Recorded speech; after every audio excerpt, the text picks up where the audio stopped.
In this podcast, we will discuss effective negative consequences and how they work. This is episode 83. Let's begin. Smarter Parenting welcomes you to our podcast series, The Parenting Coach for ADHD. Here to heal and elevate lives is your parenting coach, Siope Kinikini. Hello, everyone. How is everyone doing? I hope everybody's doing great. Today, we will be talking about consequences. And I know this is a topic a lot of parents have been asking me about during the last couple of weeks. In fact, the majority of the calls I have received over the last couple of weeks have been parents requesting help with applying consequences for misbehavior of their children. So I think it's really appropriate and actually timely for me to address this so I can share this information with you and you can start to implement it and use it. There are three different things that we will cover during this podcast, and I want to outline them now so you're aware of what we are going to be talking about. First off, I want to talk about what makes consequences effective.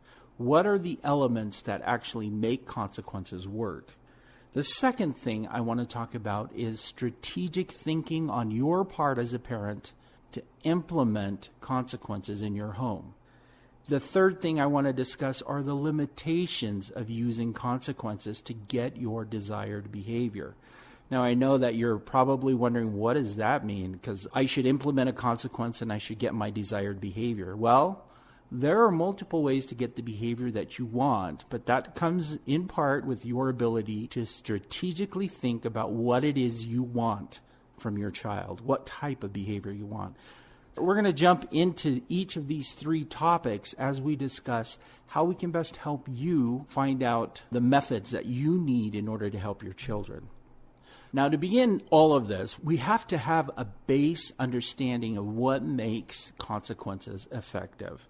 There are 5 elements that make consequences effective. Now, these 5 elements were discovered through the teaching family model. So we're using the teaching family model here in the podcast, with Smarter Parenting. And these are 5 elements that are really universal. And as a parent, if you're thinking about consequences that you want to implement and that you want to be effective for your children, you need to have these 5 elements in the consequence that you are delivering. The first element is immediacy. Is the consequence immediate? Does it happen right after a behavior occurs? Now, the younger your child is, the more important it is for you to follow up with the consequence right after. That way, your young child can connect the behavior with the consequence. Now, with older children, you can wait a little bit of time in between, but you want to provide a consequence immediately after the behavior, if at all possible. So evaluate that. That's the first element. You want to try and provide a consequence that can be given immediately after a behavior. The second element that makes consequences effective is the degree or size. Now, how big or small the negative consequence is should match the size of the unwanted behavior. So let me give you an example. In working with a parent, for example, a parent may have a child who comes home late from a party. Say that they have a teenager return home late, and they may give the consequence of, you are grounded for 6 months. Okay. So they're late one time, and now the parent is grounding them for 6 months. You have to ask yourself, is that consequence equal to the misbehavior of the child? Now, some parents may think, yeah, absolutely appropriate. However, are we really teaching our child what it is we want them to do, which is to come home early, right? So try and match it with the behavior. If the behavior is small, use a small consequence. If the behavior is huge, let's say that they didn't come home at all, then the consequence needs to be huge. You need to find something that's bigger. When consequences are being used, you want to be very aware of what is appropriate for your child to understand that their behavior is in correlation with the consequence. So, for example, there are children that are in our group homes, And when they misbehave, they are issued a consequence for their behavior. Now, when they're issued a consequence, the consequence is never too far in advance. In fact, it's always best to keep consequences within the same day. If you can keep a consequence within the same day and at a shortened amount of time, that has greater impact on your child than, say, having a consequence that lasts for 2 weeks or 2 months. That is way too long for a consequence. In fact, most children cannot comprehend why one behavior that happened on Tuesday is being punished on Friday, Saturday, or Sunday. So the closer you can keep the consequence to the actual behavior of your child, the better off your child is going to be in learning that that is not acceptable. Keep that in mind. It's super important for you as a parent to keep that in mind. If it were me and I were coaching you right now, I would say that you need to give consequences that happen in the first hour of the behavior that's happening. And the reason that we do that is to teach the child that there is a consequence for a negative behavior. Don't stretch it out. Don't make it long. You want to be able to attach these things because remember, our ultimate goal is to teach children how they can improve. So you want to vary that and you want to be able to provide a consequence that the degree and the size is appropriate for the behavior, the negative behavior that you have. Okay.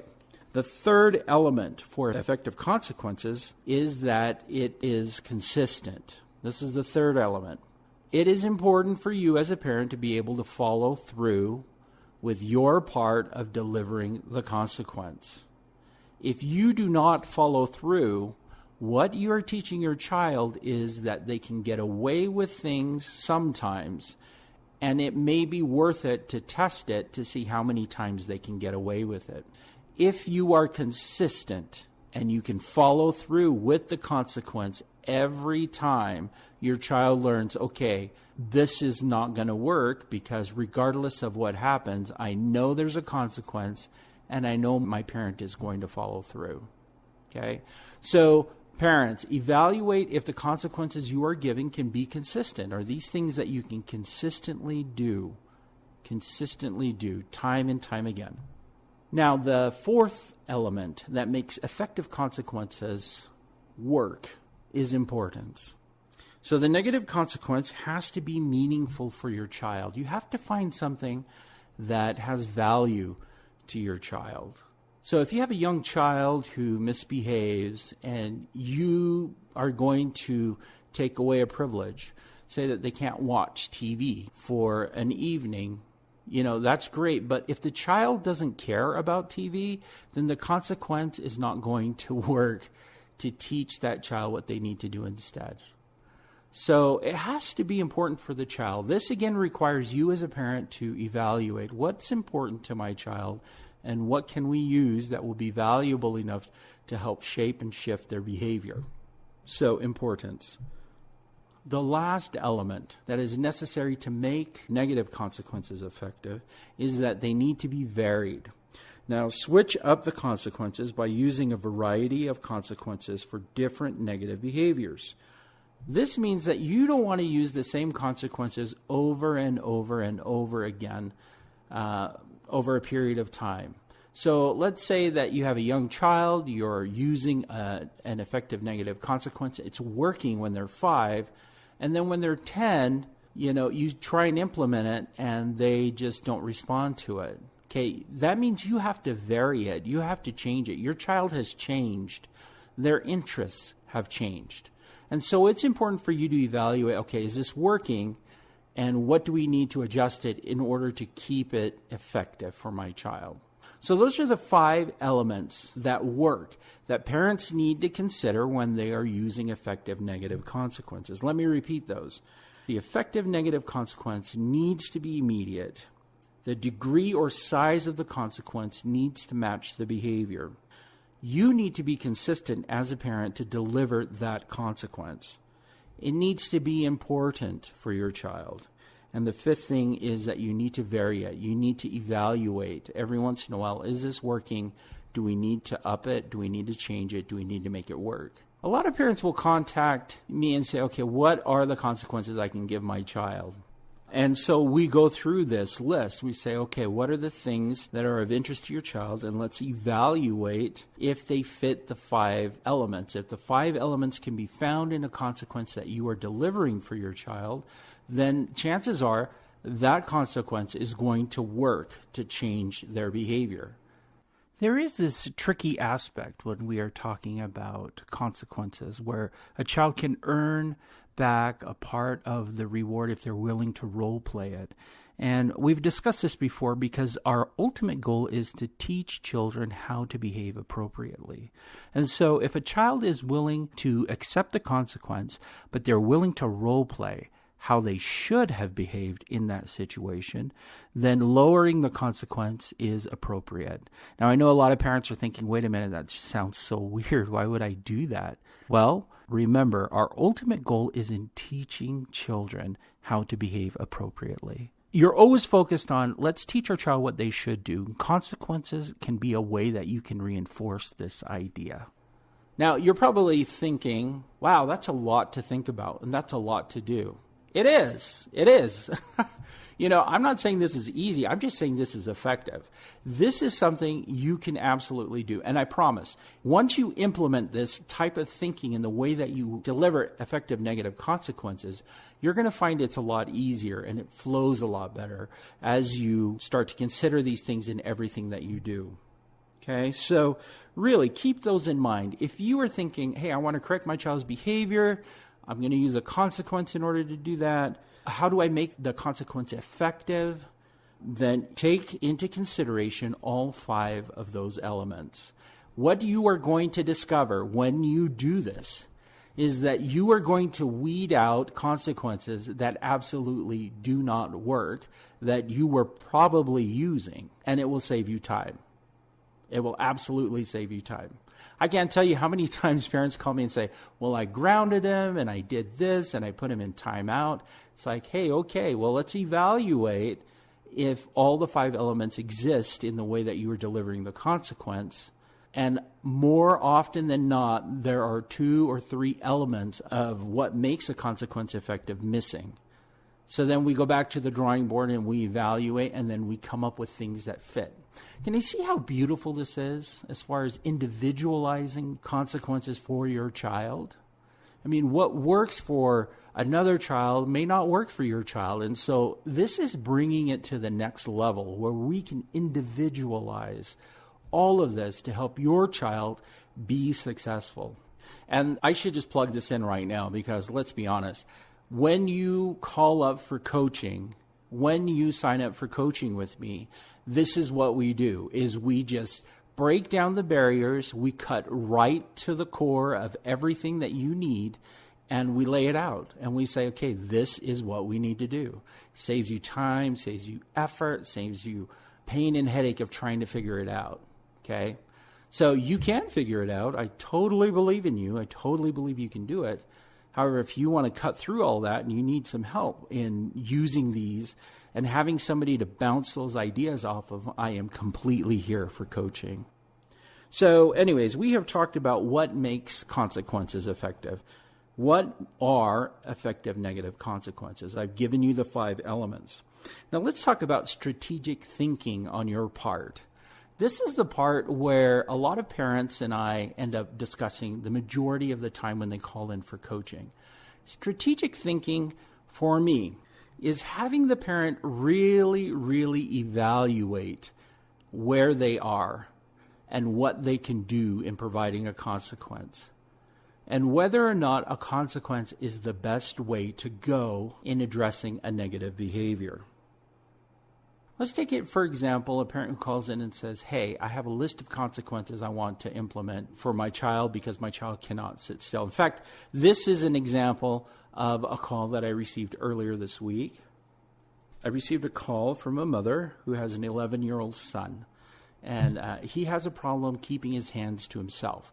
He has other siblings in the house, but for some reason he just continually taps them and bugs them and touches them.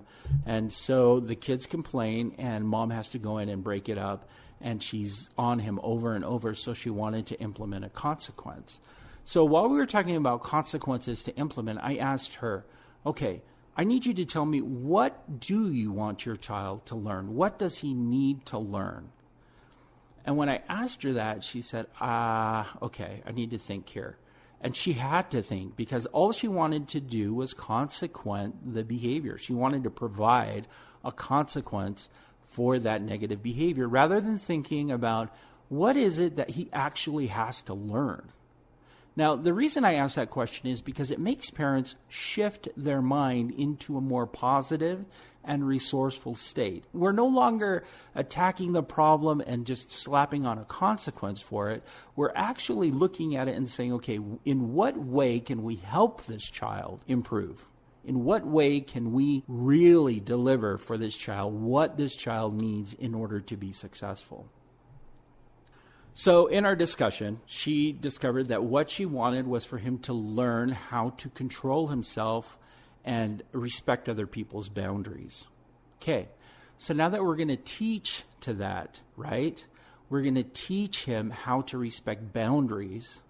Do we need to teach him by giving him consequences to teach him that, or can we teach him that by doing other things? Now, this is where the strategic thinking comes in, because I had her go from completely giving a consequence to a child to expanding it and saying, okay, can we approach this problem in a new way? Can we approach this issue in a way that's different than what I was thinking at the moment? So we discussed it. So what we did is we worked in being able to provide her with some positive ways to teach him how to keep his hands to himself, how to keep his space to himself so he's not bothering other people. And we did that because of his age, using a game and an activity that you can find on Smarter Parenting. We have games and activities that help teach skills. But again, we did implement a consequence for the behavior, but we focused all our energy on teaching him what he needed to do to be successful, which was to keep his hands to himself. So strategic thinking is all about being able to evaluate whether or not the consequence is the direction you want to go in teaching your child a new behavior. The third part of what I wanted to talk about are the limitations of consequences. Consequences can teach sometimes, and they can be effective if you use those 5 elements. However, like with this mother, when we look at issues that children are facing and we can approach it in a more positive and enlightened way, we actually are inviting more dialogue and more communication and better relationship into this whole process of helping children succeed. So I am not against using consequences. In fact, I think effective negative consequences are great. And if they are natural consequences that happen because of a behavior, then absolutely, let's go ahead and use those. I think those can be very effective. However, if we can help our children by using something positive in the interaction, if we can teach them what they need to do, then why not do that, right? Why not focus in that area and help them be successful? Why don't we point out the good that they're doing and then build off of the good? So for parents who are strictly, let's just focus on the consequences, I really want you to consider the idea that consequences don't always solve everything. In fact, we have to think bigger. You have to think wider. As a parent, you have to be able to use multiple tools in order to help your children. You can't just rely on consequences to fix it. You have more tools. We are giving you more tools for free on Smarter Parenting. And so why not use those tools to help shape the behavior to what it is that you want? So if you are thinking about, what consequences do I need to give my kid? What consequences? Ask yourself that question. What do I need to teach my child? What does my child need to learn to be successful? And then you can evaluate whether or not the consequence that you are going to implement will help him get there, or whether or not that consequence will be more punishing towards you and the relationship with your child. We've talked a lot about effective negative consequences during this podcast, but it's a passionate topic. And it's a topic that seems to be coming up more and more as I receive calls for coaching. A lot of parents are calling me and asking me about what consequences they can implement for their children. And I'm like, okay, let's talk about consequences. Let's put some consequences in place. But are there alternatives? Are there ways that we can teach them what they need to do instead? And if so, let's go that route as well. Why not use everything in the toolbox rather than just one big hammer, right? So just remember, you can go back and listen. What makes consequences effective are those 5 elements. If you are trying to figure out what a consequence should be or look like or what would work with your child, and you've gone through those 5 elements, if you can answer that, yeah, we can follow through with everything on the 5 elements and everything is good, then that's going to be an effective consequence to use for the behavior that you're trying to fix, right? Now, with the family, I think I need to wrap it up and explain what happened with the family that I was talking to. What we did was we implemented this idea of boundaries by establishing a bubble. Everybody in the home had a specific bubble, and they went through this exercise where they had to determine how big the bubble was. How close can mom be when she's reading a book to me? How close can my sibling be if we are playing toys? And so by establishing those boundaries with all the children and the child who couldn't keep his hands to himself, they were able to address that whole issue of what she wanted her child to do, which was, hey, I want to teach my child to, control himself, keep his hands to himself. So that's why it's super important for us to be able to evaluate the benefits of using consequences, but also the limitations. There are limitations to it, unless they're natural, of course. But just be aware of that. Parents evaluate and figure it out and work it out. And by being able to do that, you're going to find that you can make your consequences effective, but you're also going to have additional tools to help you address the behaviors that you want to address. Now, that's it from me for this week. Tune in again next time, and we'll talk a little bit more. But I do want to give a plug-in. If you want and need help, contact me for coaching. We are absolutely willing. I am here to listen and to help you find the solutions that you need in order to help your child. All right? That's it for me. I'll talk to you later. All right, thanks. Bye.